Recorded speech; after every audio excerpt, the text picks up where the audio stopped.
If you see this logo, this name, and this background, I think you can already tell there's something special in here today. And you'd be right to guess that, as today I have the one and only English exclusive Gloryfinder Guide to Glory bundle. This thing is huge. I don't know if I can even zoom out and show you. It doesn't even zoom out properly. Look at this. This whole thing, let me show you. Here's an Evolve card for scale. This is how huge this box is. This is like, you've got 2, 3, 4, basically 5 cards worth of length in here. So inside this big old box, which provided to me by Bushiroad, of course, are the Gloryfinder decks. But even before we open it up, I mean, look at how nice this package is. You've got the 4 Gloryfinder leaders here, of course. Then you can see on the sides, we have the Evolve, well, the Shadowverse logo. The back is just kind of like the simple, nice design of the battlefield. On the bottom or the top, depending on how you look at it, you can see me in the reflection. But you can also see all the class logos, and then you just have the Shadowverse logo on the other side. So let's peel this open and take a look at what's inside, shall we? All right, peel it open. Oof, my God, it has like a nice little matte finish to it and everything. Ooh, it's great. All right, peel off the plastic, and now we can do the grand unveil. What is inside of the Gloryfinder bundle?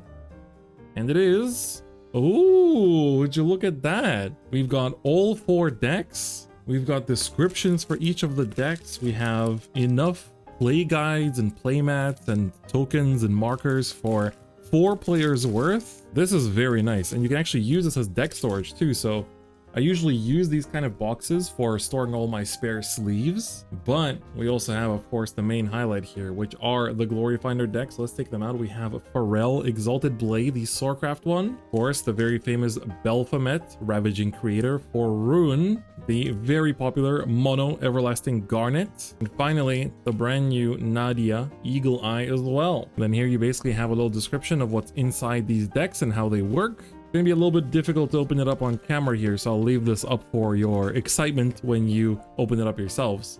But very cool little extra. And then you can take all of this stuff out, including the foam. And if you do, you basically have a big storage unit. So it's very nice, including these little separators you can take out as well. So we're gonna close this up and put it away for now. This box is honestly one of my highlights. I'm gonna put it here in the background. It looks so nice. This is genuinely, like, I'm gonna be using this a lot. And then let's take a look at the 4 decks that we get inside the product.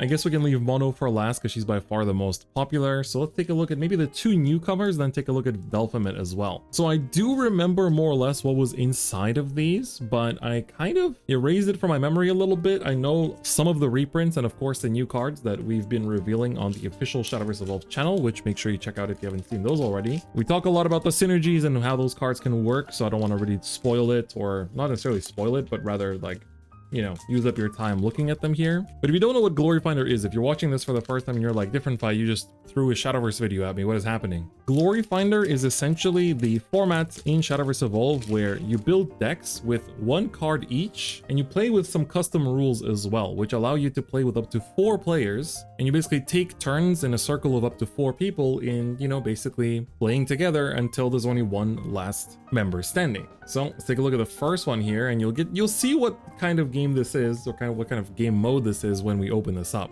So we have Pharrell Exalted Blade. So the leader is very nice. It is just a regular leader. It is one of the thin ones as well, so it's not like a scannable one or anything, but still very nice just for the art as well. And then you'll notice that all the cards we get are 1/ofs. So we have Magnolia, Battlefield Muse. She's one of the brand new cards, and you'll notice that the cards that are exclusive to the Gloryfinder format say Gloryfinder at the bottom. So these cards with the Gloryfinder at the bottom are exclusively only usable here. They cannot be used in regular Shadowverse, so you cannot put this into your regular Soarcraft deck. So it's exclusive to this mode because, you know, they're very, very powerful. She's a 2-cost 1/4 that allows you to search your deck for a 2-cost or less follower and add it to your hand, and then she evolves for 3. We'll take a look at what she does on 3 afterwards. You have Latham, for example, another Gloryfinder exclusive that is an 8-cost 8/8 that on Fanfare chooses 5 sword followers in your cemetery, adds them back to your hand, and for the rest of the game, your hand size has no limit. It's a crazy card. Absolutely crazy. We have Arthur, of course. There's an original Shadowverse card as well, but this one is Gloryfinder exclusive. Allows you to, as long as your leader is Sword, so basically as long as your leader is Pharrell, to show the top 10 cards of your deck and summon any number of followers that cost 2 or less from among them, and then whenever a follower is put into the field, you evolve it. This card is, in my opinion, probably the best one of all of these, just because the potential to hit a lot of stuff off the top 10 is actually pretty likely. So very, very good stuff. But Again, I don't want to take up too much time going over the Gloryfinder exclusives. You got Sky Fortress, which costs 7 less to play if you have 10 cards on the field, not just you, but just in between all players. And it's a ward 5/6 that on last words, you know, summons 2 followers that cost 3 or less in your cemetery back to the field, and you can evolve it as well. Odin is a generic Storm follower that's also Gloryfinder exclusive.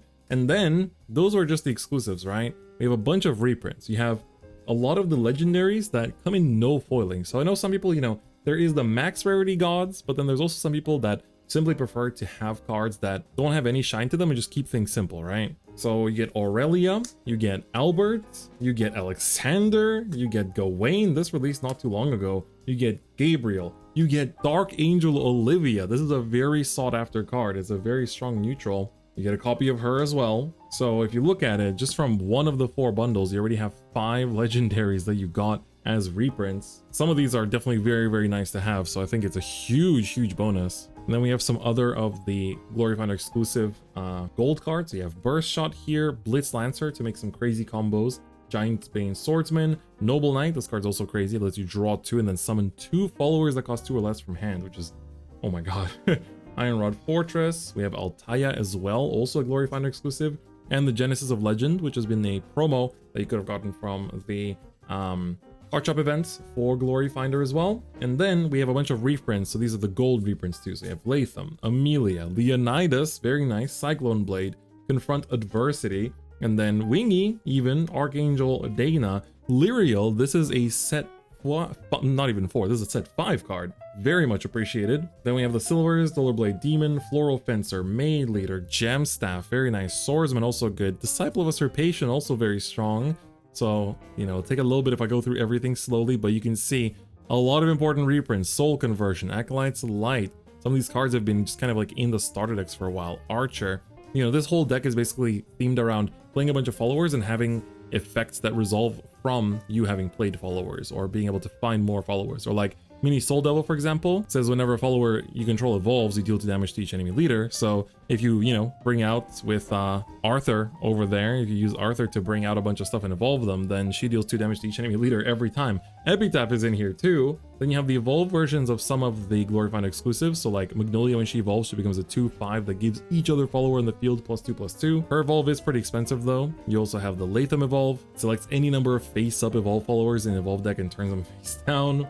The Sky Fortress keeps the ward and summons 3 instead. And then we have the reprints of like Arthur, Blitz Lancer. So you're seeing here a lot of the cards that we saw earlier. So it's a lot. It's really a lot. So many good cards are in here. And we also have the thin tokens. So in case you don't have space in your deck box for like the thick tokens that come in the booster packs, you can get the thin tokens in this product as well to put into your deck. And you also have the Leonidas Resolve even, since you do get Leonidas in the product. So this is just one of the 4 decks. I personally enjoy this deck the most, I think, from what we played with, and also in general with what I found from like all the reveals. I felt like this deck had so much potential as long as you make the Arthur your glory card. So in Gloryfinder, you can choose 1 card in the deck and you make that your glory card, and that basically goes with your leader at the start of the game, and then you basically can access it whenever you want. So you don't have to worry about drawing into it. And I feel like this one is by far the strongest, so it allows you to like make the biggest tempo swing in the game. But if you want to know more about the Gloryfinder rules, make sure you check out the official Shadowverse Evolve English channel, and also technically the Japanese channel too, where I actually started a video where we tried out Gloryfinder. But you'll get to find out a lot more and see it in action too, so definitely recommend seeing it there. But it's very fun, and just with these products too, you can really just get into it. And even if you don't plan to play Gloryfinder, just this product alone gives you so many reprints, there's no way you can say it's not worth it.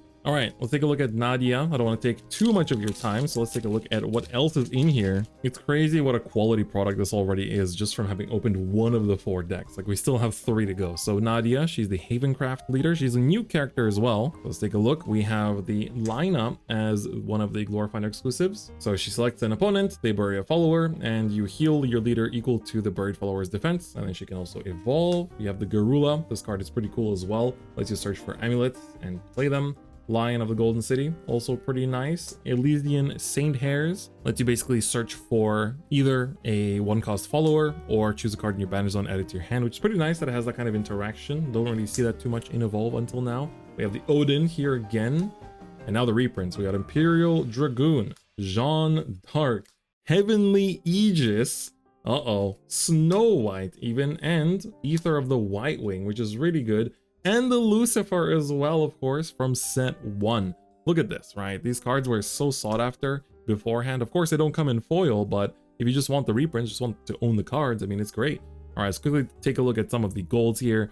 We have the Valhallan General, Greater Priestess. Grimmaud Holy Fox is a pretty good card as well. It's a ward and lets you heal play points equal to the 2 times the number of amulets on your field, which is pretty huge actually.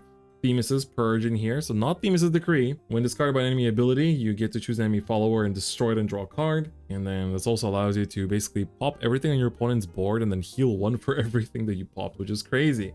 Noble Fangs, another one of the Gloryfinder exclusives. Athena, another Altaia as well. And then the reprints, we have Odette, Apostle of Repose, Hakrabi, Themis' Decree, Sacred Plea, another good one to have. Globe of Starways, of course, is a very, amulet-based deck. Ancient Protector, Path to Purgatory also works really well with this deck. And then we have a bunch of the silver reprints, including Shenlong. Pretty nice. Priest of the Cudgel, makes sense. We're going to see a lot of like the good... Oh, this card. Disciple of Repose. This card does a lot of work in Gloryfinder. Start of each opponent's main phase, you select enemy following the field and deal 1 damage. So you play this, and if it comes back to your turn, you'll have used its effect 3 times, right? It's kind of crazy when you think about it. So very, very good. We like it. Ooh, Execution is in here too. Pretty good. Mark of the Six, very strong. Blazing Breath, also good.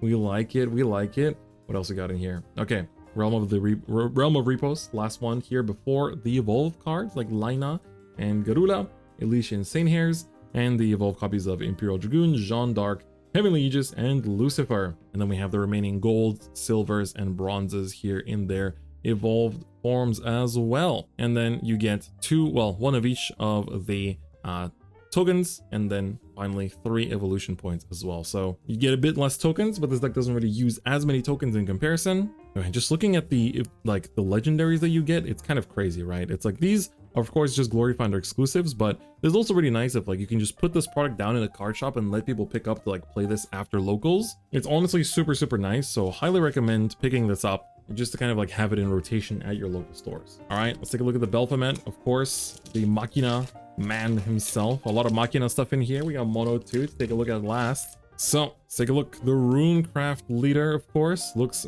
very, very nice. I like this one a lot. And then of course, so these are of course the Furies. So we start off with Tisiphone. They're all very amazing, right? So you have Tisiphone in here, you have Electo, and you have Magira as well. So all 3 of them, they look very, very nice. I'm a huge fan, especially because of the fact that, being a big mecha guy, it's very nice to finally see them in Evolve too. So basically they all have their own kind of like difference. Tisiphone has Rush Assail, Multi-Attack, Self-Refresh, Self-Evolve. This one is Ward. It can evolve on its own. Lets you spam a bunch of followers from hand into EX area, and then gives +2/+2 to every follower in field and EX area. And then Magira has Aura, can be destroyed by abilities, deals 10 damage to an enemy follower during the start of your end phase, and start of your main phase, you deal 10 damage to the enemy leader. So if your turn wraps around while this is on the board, it's going to be huge, but do keep in mind that playing this basically puts a huge target on your back for the remaining 3 players. So these are really, really huge, but we also have the Malocchio here. Whenever a player draws a card, place an Armageddon counter on this card, and we'll see what we do with that Armageddon counter in a second. We have Loki, another very nice Gloryfinder exclusive. So during your next turn, your fanfare abilities trigger 2 times. So you get to kind of like tell the rest of the players on the field that things are going to get crazy. So very cool card. So the 5 new ones here. Then the reprints, we have Deepwood Anomaly, which is crazy in Gloryfinder since you just win the game if you deal damage with this. We have Ginger, Jabberwock, Dark Alice, Bahamut as well, and the Zodiac Demon. So a lot of very, very cool high cost cards here. So another new card, we have Icarus. We have the Golem Squad, another one of the potential glory cards you could have. Grand Summoning, I think, is one of the craziest ones. You search your deck for follower that costs 3 or less, and a follower that costs 5 or less, and summon them for 8. And if your leader is Rune, so basically if it's Baphomet, you search your deck for follower that costs 7 or less and summon it, and then recover 2 play points. So you can search for one of the Furies, which is really, really good. So I recommend this as the glory card for sure.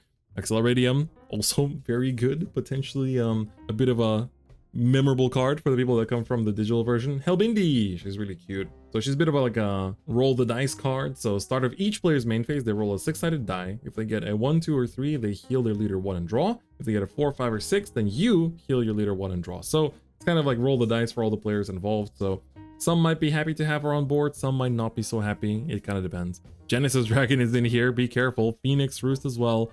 Tilting at Windmills. Ooh, Surefire Bullet, that's a good reprint too. Very, very nice. Honestly, like, I'm impressed by the reprints, honestly, more than anything. Serpent Wrath can be found here too. Soul Conversion. What else do we have in here? Another Unicorn Dancer Unica.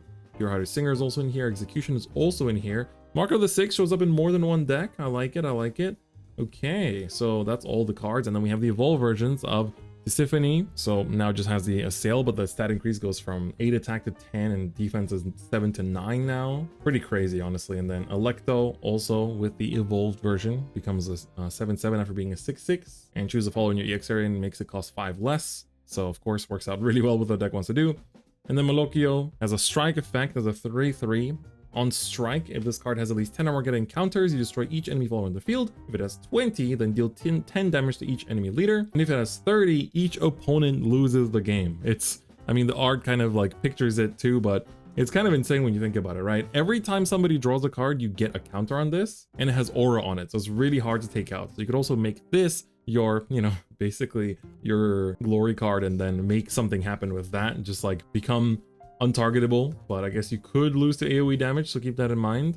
And then here are, of course, all the reprinted cards as well, and some more tokens, including the Steel-Clad Knights. So another crazy deck. I'm actually quite a big fan of the Malokio. I think this one is also, might be my second favorite after, of course, Pharrell, but Baphomet is also very, very cool, so definitely another very fun deck to mess around with. And finally, we have the Mono Everlasting Garnet. Let's take a look. The final one of the Gloryfinder bundle decks. This one's also quite unique and very cool, but of course, for a lot of people, it's just an easy pickup because of Mono.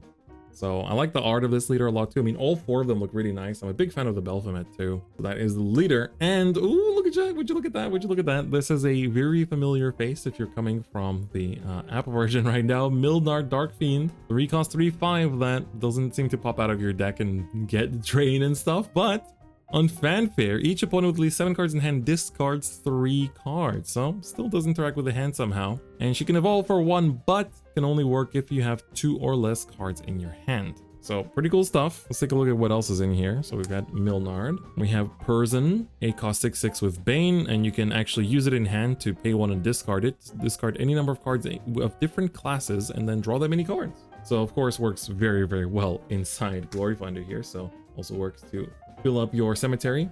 Spawn of the Abyss, another potentially memorable card, let's put it that way. So 6 cost 5/6, start of your end phase. If your leader is Abyss, you give your leader 2 defense, draw a card, and then each opponent discards a card and buries a follower. It's pretty crazy, and it also evolves. We'll see what it does on Evolve soon.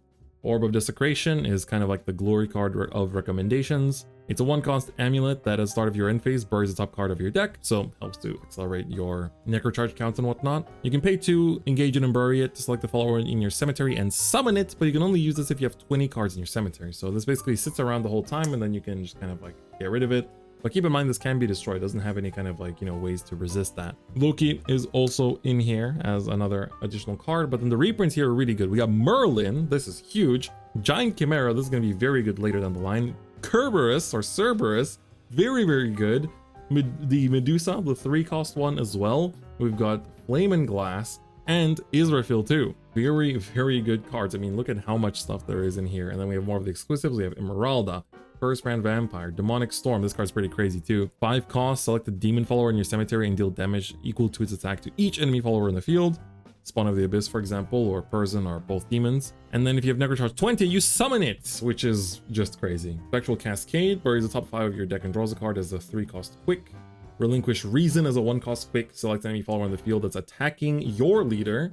You can change his target to something else, which is pretty cool. It can be a follower, a leader, virtually anything. So very, very nice. We've got some reprints here. We got Stella, Rhymewind, Oracle. Very nice, very nice. We like that. Medusa, Azazel, Odile, Zoe, Bellringer. This one's very appreciated, I know. Another Maid Leader, Heinlein, Lu, Insight, Fate, Hand, Truth's Education. Very good. Shenlong, Hell's Unleasher, Death's Breath. Let's take a look at what else we got in here. Ooh, the Glass and Flame. Trail of Light, another good one. Full of Cocytus. What else do we have? Ooh, Witch Bolt, also good. Very, very good stuff, and stuff that works really, really well with this deck too. Evolved Milnard looks very nice too. Does get the Storm, 5/7 with Storm, that on strike draws 2 cards and recovers 3 play points. She really does do similar things to what her digital self does. Person on Evolve reveals cards on top of your deck until you reveal 2 followers and summons them, which is pretty crazy. And Spawn of the Abyss on Evolve becomes a 7/8 after being a 5/6. And start of your end phase, if your leader is Abyss, lets you heal your leader 4 instead of 2, draw 2 cards instead of 1, and then each opponent discards 2 and buries 2 instead of 1. Pretty crazy. Merlin Evolve, Cerberus Evolve, Israfeel. All this stuff in here is so good. Also, gotta point out, Azazel is pretty nasty in this format, just gotta say, you know, all followers get the effect. We have some Cocos, Mimis, and of course some Serpents. So awesome. Honestly, this has been really fun to take a look at and just see, like, you can kind of come up with the synergies as you look through it. But dear viewers, more so than me talking about it, I'd rather you experience it yourself, because this Gloryfinder bundle is crazy. It's really good value, and honestly, you get so much out of it, whether you're a seasoned player or you want to just try out Gloryfinder. I'll also have you know that when me and Igni were doing the reveals, every time we had to say Gloryfinder bundle, we kept saying Gloryfindel bundle. So don't cause a blunder and don't miss out on buying this product, because it is very good. But with that, once again, huge thank you to Bushiroad Inside Games for sending me this product to check out and show you guys. I'm excited to actually bring out these decks maybe here in Japan too, just to try out Gloryfinder with some of my friends, because this is an English exclusive product, by the way, so Japan doesn't actually get it, or at least not yet, who knows. So it's definitely got that extra little bit of specialty coming from the English side. So definitely check it out, and make sure you check out the official channel as well for a lot of the Gloryfinder content we've been doing with Igni there as well. But with that, that's gonna be it for me today. Thank you so much for watching. If you liked the video, please give it a like, and if you haven't already, please subscribe. Otherwise, I'll see you guys next time. Bye bye.